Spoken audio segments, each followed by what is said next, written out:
نديرو قفك سوفريس يوتيوب أما محيطه راديو سوفريس أما ميل محيطه تيك توك سوفريس أما واحد صار شيء نديرو أنا كنت واحد إلى هو ما نديرو قابلنا كنت تحت نديرو وقت يسوي قابلين هيدا وتعالى ما هذا مسوح كله نديرو الآن هذا كنت تحسين نديرو الفرية أم نديرو محيطه نديرو تاسكو فكري waxaan leeyahay nadiira waxaan la hadlayaa weliba inta dhacabkeeda baan la hadlayaa youtube-yada nooc kastoo yihiin waan garta haddii aan maanta ahaan lahaa nin janana ama madaxweynaha macallin youtube-da qaar waaban kasal xabsi dheer baan u dirlaa waxay ku hadlayaan markaan dhegaysta ma garanay waan garta war hablaha Soomaaliyeed iyo namada Soomaaliyeed midna yaan la ceebeyn yaan la isxaqxagan war xaqiiqda lagu hadlo war qof walba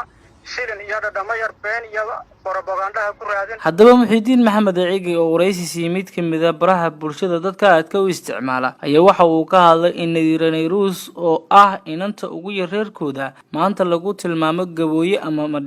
madhibaanka iyo gabooyaha iyo dadka kale Ilaahay xaqiisa way u siman yihiin إن جعلناكم شعوبا وقبائل لتعارفوا إن أكرمكم عند الله يتقاكم إن كسو محيدين وشاقين إسان أحين إنو يصي مدبانك أما قبويها وحاو شاقي إن نذير محمد عيق نذير نيروس يكاللتي قويس ليقانو قبيل كيدون وإساق وأونا افتريد سرر بدن يونكشفاي وحاو نشاق إن دادكاسي كليا أجددو أي تهي في يسرادسي عيبين قبر هرمر سميسي وحاو شاقي نذير محمد عيق هو إذا إني كسو جيدو دقمد عبود واقع قبل galgaduud isla markaana ay geeriyootay Nadiiro 4 sano jir ah aabaheedna uu geeriyooday Nadiiro oo 7 sano jir ah kadib waxa soo gurisay wiil Muxiidiin hooyaday halkaasna waxa ka cad in Muxiidiin Maxamed Ciigi iyo Nadiiro Maxamed Ciigi ay ahaayeen dad kala baxa kadib wuxuu yiri hooyaday ayaa geeriyootay hooyadeeda iyo aniga hooyadeeda waxa ay ku wada aasayeen qabuuraha Maxamed Mooge oo la wada yaqaano waxa uu leeyahay waa gabar markaasi ka soo jeeda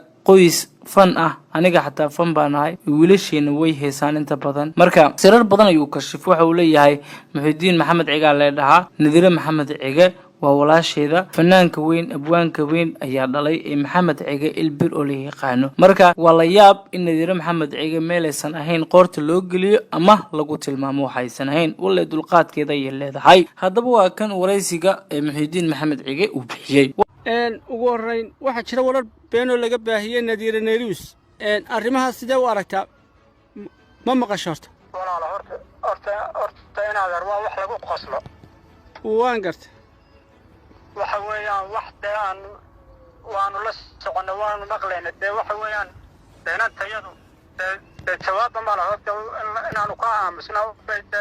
waajibkana saaran u noqday waayo cid Nadiira aan isku haynayo codayna dhaxmartay haba yaraatay ma jirto ma garasay waan garta Nadiira waxa weeyaan waa walaashayo waxa noo dhashay Ilaahay naxariistiisa jannaha ka waraabiyo deeqa cali burxan oo la wada garanayo oo ahayd gabar maraxaana oo caabud waaq deegaan u degan oo qoyska ay u reerabtay maxaan ku raay qurba iyo magaalooyinka halkaba ee meel kasta ka joogaan marka qoyska noocaas ayaan taayir noo dhashay waxa weeyaan ninkii iska hadlo ma kala bahbaatiin lagu kala hooyaatin miyaa walaalo bahyar baahad anaga hooyada Ibrahim Xuseen baa la oran jiray Ilaahay iyadana janno fardoos hageeyeen deeqa cali waxay ku aasan tahay Maxamed Moogahan kala hadlayo xabaalaha Maxamed Mooge aabahay wuxuu ka aasan yahay Ilaahay naxariistiisa jannaha ka waraabiyo xabaalaha Maxamed Mooge waxa weeyaan arinku waasan